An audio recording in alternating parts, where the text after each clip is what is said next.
provoca el trabajo, no solamente de albañiles, hombres y mujeres albañiles, ¿cómo se dicen? ¿Albañilas? No sé si se dice albañilas, albañiles y albañilas. ¿Cómo les va? Muy buenas noches, bienvenidos a La Otra Trama. ¿Cómo te va, Javi? ¿Cómo estás? ¿Cómo Muy te va? bien. Conductores. Sí, albanilas ahí preguntando a Alberto Fernández cómo se dice y Axel Kicillof asintiendo. Sí, albanilas, claro, aplaudiendo. Eran las inquietudes de ese momento. A lo que vamos con este video es que se acabó el tiempo de la pavada, se acabó el tiempo de hablar con la E, los problemas reales llegaron, el gobierno lo sabe. Hubo una reunión muy interesante en los últimos días de 3 intendentes de los más importantes de la tercera sección electoral que se juntaron con el presidente y dijeron: estas elecciones las vamos a perder y probablemente con una mayor diferencia que las que sufrimos en las PASO, ¿no? Sí, no solo eso, sino que también se incrementa el riesgo que tiene el gobierno del corte de boleta, porque los intendentes, viendo que los resultados y los números no dan, tal vez empiecen a jugar el partido solos. Bueno, y para hablar de estos problemas que son los políticos, pero nosotros por lo menos tenemos la teoría de que la política y la economía están atados y que nos provocan tantos problemas. Estamos en comunicación con un amigo de la casa que es el economista, gran profesional, Agustín Monteverde. ¿Cómo te va, Agustín? Gracias por atendernos, primero. ¿Cómo estás, Ariel? ¿Cómo estás, Javier? ¿Qué tal, Agustín? ¿Cómo te va? Gracias por recibirnos, Agustín. Bueno, queríamos empezar por una premisa. Nosotros siempre hablamos que los países no quiebran, no son como las empresas, pero sí se convierten en parias. Un claro ejemplo podría ser Haití, ¿no? Donde se le envía ayuda humanitaria y demás. La Argentina no llegó en la mayoría de las variables a los niveles de Haití, pero en algunos casos no está tan lejos como, por ejemplo, el nivel inflacionario. Pero ¿qué sucede con los países que no terminan de poner en marcha su producción, que es lo que está viviendo la Argentina, que no crece desde el 2007, 2011, que no me acuerdo? Sí, creo que un poquito más. No vas a saber decir, Agustín, creo que desde 2011 que la Argentina no crece. ¿Qué sucede con esos países? Los países vegetan, languidecen y en el camino no solamente expulsan capital, algo que lo vemos a diario, no es que expulsan el capital extranjero, no, expulsan el capital también nacional, que pasa a ser ahora sí ya foráneo, y en la Argentina se llega ya a un extremo en que expulsamos también el capital humano, el mejor capital humano. Bueno, esto es lo que ocurre cuando no solamente es que, como decías recién, no es que no se crece desde hace ya más de una década, sino que además de todo, vivimos permanentes exacciones. Es decir, a la misma manera que las compañías cuando declaran sus convocatorias de acreedores y de esa manera dejan impagos a parte de ellos, bueno, los países en este caso defraudan no solamente a los acreedores del exterior, no, defraudan al acreedor interno también. En realidad, al que más defraudan es precisamente el pueblo, a la sociedad. Y bueno, en eso está la Argentina. Y ahora, en vez de hablar de otro tipo de políticas, de crecimiento y demás, que si bien están atados, te quiero compartir un video que seguramente lo viste en la última semana, de una persona que se hace llamar Alberto Fernández, pero que no es parecido al que conocemos, al presidente. Si querés compartimos lo que opinaba otro Alberto Fernández, que es un nombre bastante común. El doble. Hace algunos años sobre el control de precios. Y lo conversamos con vos. La presidenta percibe que tirando la cantidad de dinero que ha puesto ayer en el mercado en favor de los planes sociales, va a haber lo que siempre ocurre, un aumento de la demanda, una retracción de la oferta y un incremento de los precios. Entonces, ¿cómo lo resuelve? Lo resuelve mandando a los chicos de la cámpora, a los militantes de la cámpora, a controlar a los comercios. Pero, presidenta, dígale a Moreno que deje de arreglar con los supermercados, que es donde hay un problema. Y además hable con Mercedes Marcó Alpón, porque el problema es que usted no tiene en cuenta la cantidad de dinero que ha emitido y que no ha tenido respaldo, y eso ha sido una causa generadora de inflación enorme. ¿Por qué no manda a la gente de la cámpora a controlar el Banco Central? ¿Y cómo emite el Banco Central? Por ahí se lo cuentan, por ahí no. Agustín, con relación a esta flagrante contradicción que vemos en el antiguo Alberto Fernández con el nuevo Alberto Fernández, ¿es parecida a la vez parecida a la de Martín Guzmán yendo de gira por Estados Unidos pidiendo a los inversores que traigan la plata, pero cuando llega acá y pone un pie en Argentina radicaliza su discurso y dice que él va a fijar los precios? Lo de Guzmán pareciera que está tratando de demorar o de aguar o frustrar un acuerdo con el Fondo Monetario. Realmente parece increíble que el ministro de Economía a uno lo encuentre con estas expresiones, ¿no?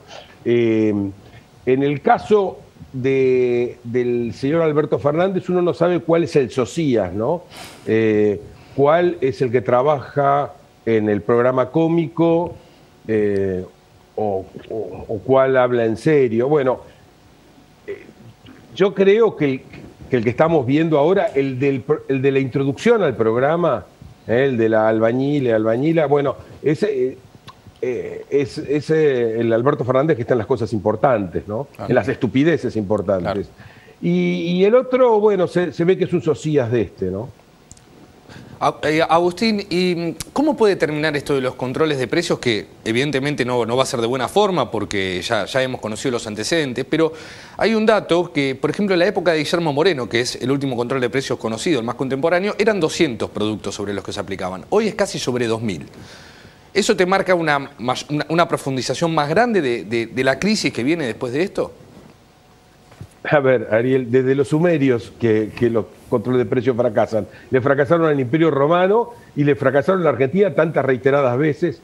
Y sabemos cómo termina, ¿no? El programa de control de precios más importante que hubo antes de lo que podemos estar viendo ahora fue el de Helberg y terminó con el Rodrigazo. Pero además tenemos un ejemplo clarísimo de lo que pasa con los controles de precios, con un mercado que tiene un precio controlado y fijado, que es el del dólar. Basta ver eso para darte cuenta qué ocurre con el desabastecimiento. ¿Quién consigue un dólar a 104 pesos con 90 y tantos centavos que dice el gobierno que valen? Está clarísimo que esto termina como tiene que terminar, con un fogonazo inflacionario, pero que en este caso nos agarra no solamente con una fuerte distorsión de precios relativos, sino que a diferencia de aquella oportunidad, por ejemplo, del caso del Rodrigazo, nuestros niveles de actividad económica y los niveles de pobreza y demás son muy distintos a los de aquella época. La verdad que lo que nos diferencia ese hoy de aquel ayer es que en el medio nos pasamos 40 y tantos años de políticas contra la pobreza, que son las que nos empobrecieron. Nosotros somos las víctimas del pobrismo como política de Estado. Somos las víctimas de un país que dejó de pensar en prosperar, que dejó de pensar en lo bueno que es prosperar, enriquecerse como país y como sociedad y como personas, para, con el argumento de combatir la pobreza, multiplicarla al extremo, como nos estamos hundiendo en este momento, que es ya en la miseria, ¿no? Ahora, Agustín, te quiero hacer una pregunta. ¿Por qué esto que describís, que desde los sumerios que se hizo pasando por la Revolución Francesa, incluso con guillotina se trató de hacer control de precios, ¿por qué se insiste con este método y por lo menos no fracasamos con métodos distintos? Porque por ahí fracasamos igual, pero ¿por qué no con otros alternativos? Claro, innovar con los métodos de fracaso. Innovar en el fracaso. Innovar en el fracaso, pero ¿por qué siempre con el mismo? Bueno, lo que pasa es que vivimos con una clase política, a mi juicio, realmente catastrófica, ¿no?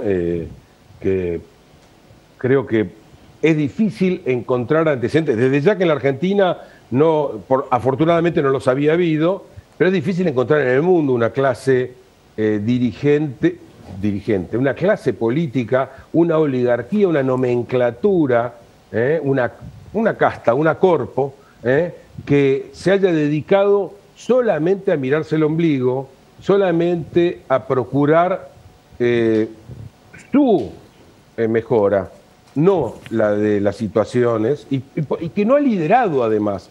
Fíjense que nosotros hablamos de dirigentes, y todos estos dirigentes viven mirando encuestas.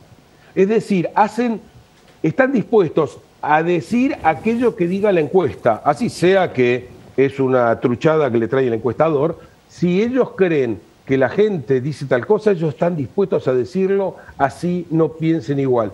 Todo lo contrario de lo que es un dirigente, todo lo contrario de lo que es un líder, porque el líder justamente es aquel que le propone nuevos caminos a la gente, nuevos horizontes, nuevos desafíos. Bueno, esto es todo lo contrario de lo que tenemos hoy en la Argentina.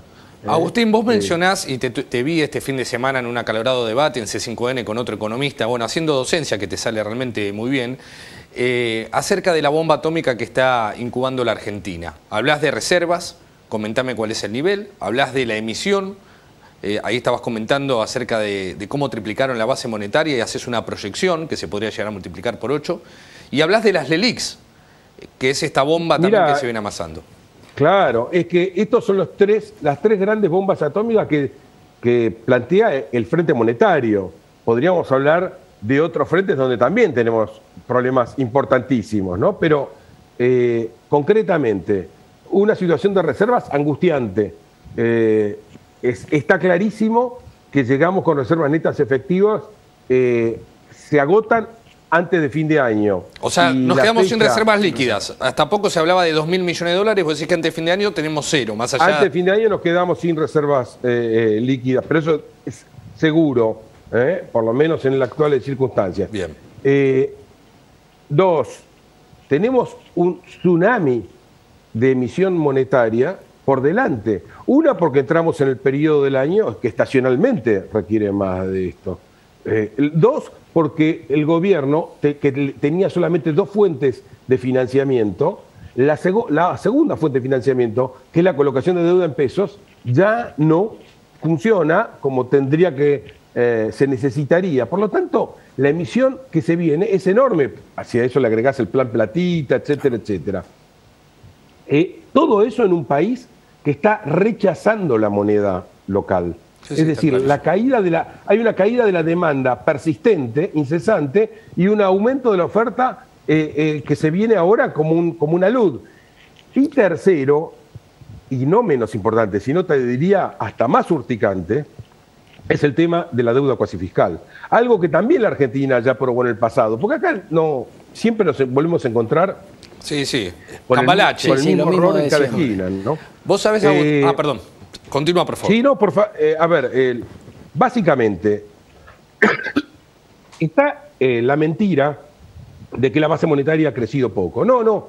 En realidad, la base monetaria amplia, la que incorpora la deuda cuasi fiscal, que es de cortísimo plazo, ha crecido un horror. De hecho, la deuda cuasi fiscal es 1,5 veces esa base monetaria en sentido estricto. Es decir, si el Banco Central tuviera que devolver lo que le debe a los bancos, que a su vez los bancos le deben a los ahorristas, tendría que, más que duplicar, tendría que volcar a la calle otro tanto de circulante, 1,5 veces más el circulante. Bueno, imagínate lo que sería, ¿no? Sería una catástrofe. Ahora, el problema de todo esto es que no se agota ahí. La deuda cuasi fiscal nace como una hija del problema fiscal, porque surge a raíz de la emisión monetaria feroz que se busca esterilizar mediante la colocación de esta deuda cuasi fiscal, pero el problema es que luego se convierte en un problema autónomo. Los intereses de la deuda cuasi fiscal hoy superan ya más del billón de pesos, crecen a un nivel de 150.000 millones de pesos por mes, lo cual convierte esto en una inmensa bola de nieve. En una bola de nieve, digamos. Si esta emisión es porque el gobierno... que se aumenta sola. Claro, el gobierno gasta más de lo que recibe, digamos, básicamente. Hace muchos años. Ahora, hace décadas. Hace muchísimos años. Tengan en cuenta, muchachos, que llega, digamos, donde los ahorristas se cansen de ver derretir sus ahorros que en los bancos, que pagan menos que la inflación. Claro. ¿Sí? Y menos, por supuesto, también que lo que estamos viendo en el frente cambiario en los últimos tiempos. Basta que los ahorristas empiecen a retirar dinero de los bancos para que esta bomba bueno, se desestabilice. Ahí el gobierno juega con algo que se tendría que preguntar todos los periodistas, que es ¿por qué sigue las medidas de restricción de ingreso a los bancos cuando estamos ya sin bozal, sin tapabocas? Si no hay más pandemia. Y yendo a los estadios Si de no hay más fútbol, pandemia. ¿no? ¿Qué es lo que ocurre? Agustín. Bueno, lo que ocurre es que no quieren que saquen la plata de los bancos. Agustín, Interesante eso, ¿eh? Sí. Lo que dice una lectura que Inquietante. Inquietante. Y pocas veces escuchada. Agustín, yo te quiero hacer una cortita que tiene que ver con esto de que se habla del Fondo Monetario, de la fuga, de la deuda irresponsable que tomó Mauricio Macri, pero mi pregunta tiene que ver con si el Fondo Monetario un día dice: les condono la deuda, no existe más ese problema, no existe más esa mochila, no existiera más para Argentina eso, ¿se solucionarían los problemas? Para nada, porque nuestro problema es estructural. Nosotros nos dan un préstamo del Fondo Monetario y al rato necesitamos otro. O sea, nuestro problema no es el fondo, no es el fondo entonces. Pero por supuesto que no. Es más, el problema, a ver, el señor Macri también se cansó de hacer realmente el manejo económico fue un mamarracho, digamos. Tomó un crédito del Fondo Monetario para salvar su gobierno, claro, pero no lo tomó para lo que hubiera sido necesario, que era para llevar a cabo una reforma del Estado, que está en el corazón del problema que tiene la Argentina. Porque todos los problemas que podemos comentar, desde los problemas monetarios, la falta de actividad, la presión tributaria demencial que tiene la Argentina, bueno, todos estos problemas surgen a raíz del problema fiscal, el problema del Estado. Y el préstamo del fondo debiera haber servido para eso, no para fumárnoslo. Claro. Bueno, lo que hicimos fue fumárnoslo. Claro. Agustín, gracias por tu tiempo y por hacer docencia en este programa y por tu valioso aporte. Y me interesó mucho lo que dijiste de los bancos. A tener en cuenta, porque es una lectura que nunca lo había percibido ni tampoco escuchado. Así que te agradecemos ese concepto. Un gustazo estar con ustedes. Lo mismo. Agustín Monteverde, economista, muchísimas gracias. Breve corte y enseguida volvemos con más información.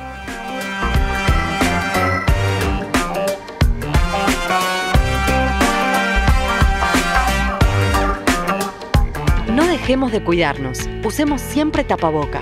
Mantengamos distancia. Elijamos espacios abiertos. Ventilemos lugares cerrados. Para más información, entra a buenosaires.gov.ar/coronavirus. Cuidarte es cuidarnos. Buenos Aires Ciudad. Despacio. Poco a poco. Corriendo. Acá se produce. Banco Provincia. Escucha. ¿Escuchás? Es la vida que se renueva. Córdoba en primavera. Agencia Córdoba Turismo. Gobierno de la provincia de Córdoba. Tigre es el lugar que a mí me permitió crecer. Es el lugar que me dio amigos, que me dio trabajo, que me dio oportunidades. Sobre todas las cosas, el orgullo de ser intendente de este lugar. Yo me conecto con el verde, con la naturaleza de Tigre. Acá me muevo tranquilo y tengo todo re cerca. Acá llegamos y acá nos vamos a quedar. Tigre es el lugar donde quiero vivir. Es mi vida. Es mi vida. Es mi vida. Mi vida. Tigre es mi vida.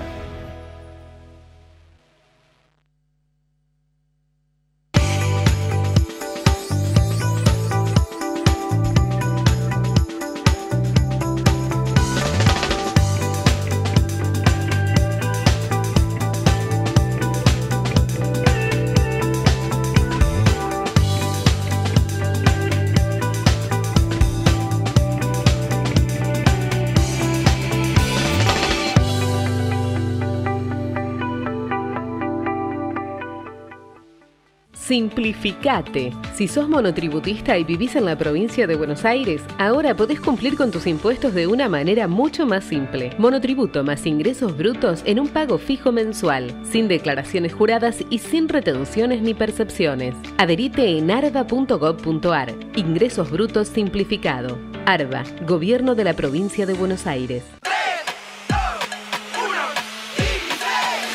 Son solo 6 pasitos. A la suerte hay que ayudarla. Con el Kini estás a 6 pasos de tus sueños. ¿Qué esperás para cumplirlos? 6, 5, 4, 3, 2, 1, Kini 6.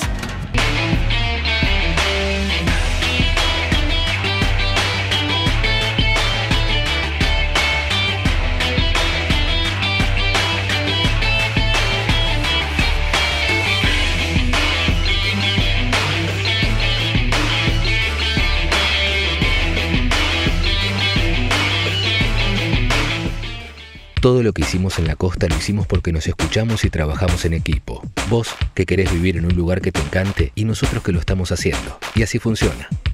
Juntos hacemos más y disfrutamos más de la costa.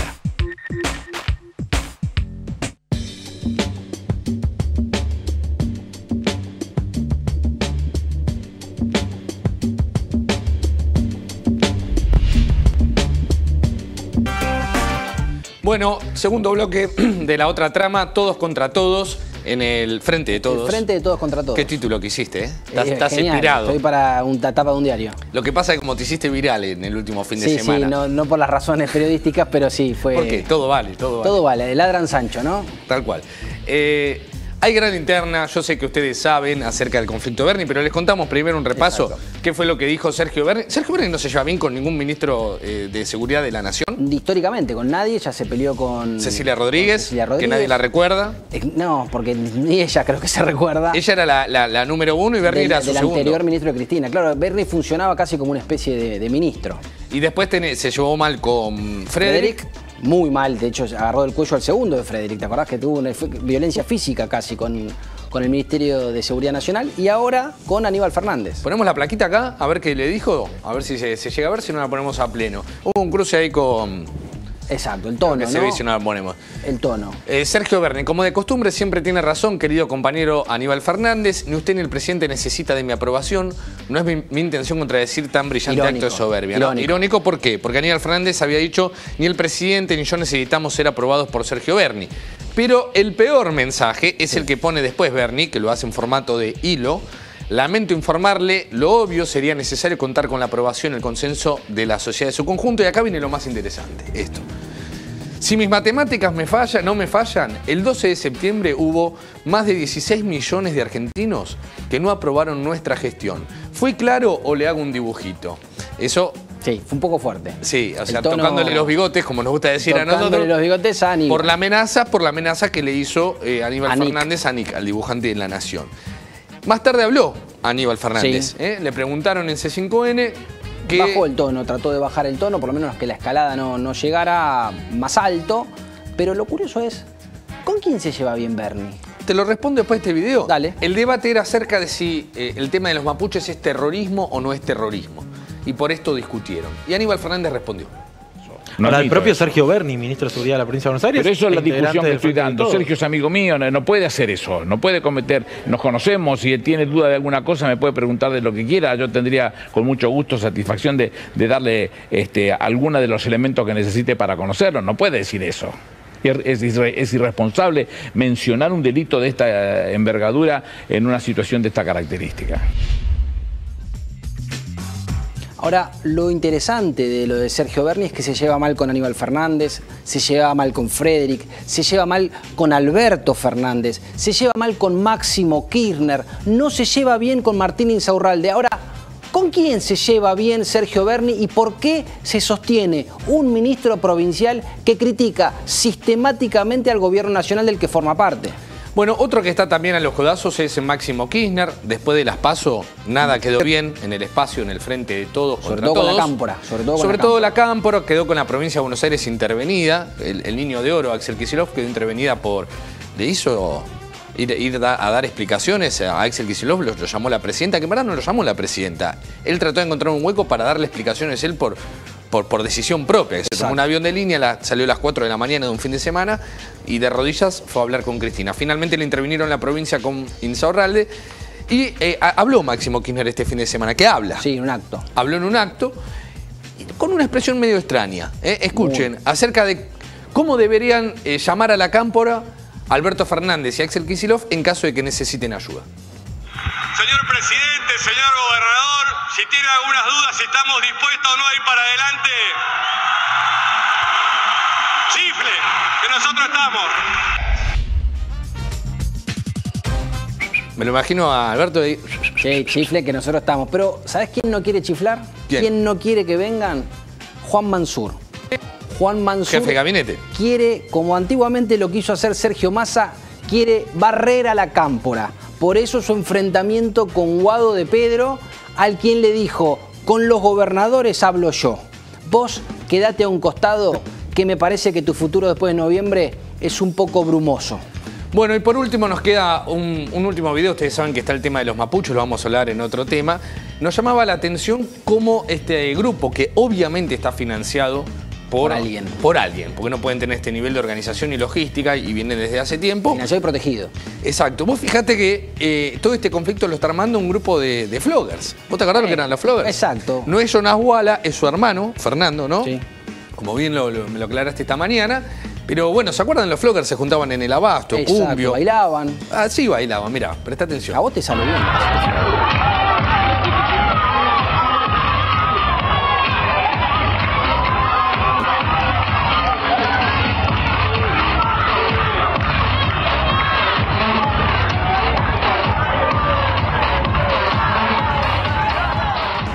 O sea, al gobierno le cuesta controlar a un grupo de floggers. Se descubrieron floggers, se descubrieron mapuches y fueron por esas reivindicaciones ancestrales al sur y bueno, y ahora están siendo apañados por un sector del gobierno, seguramente por un sector del gobierno, por no así decir de todo. Yo pensé que el de pantalón rojo no era el hermano de Walla, sino que era Fabián Doman.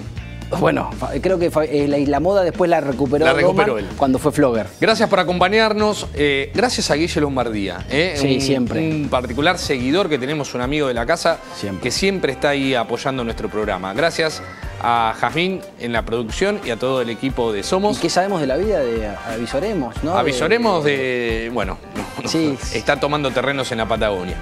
Claro. Nos reencontramos el martes próximo. Muchas gracias. Chau, Javi. Chau.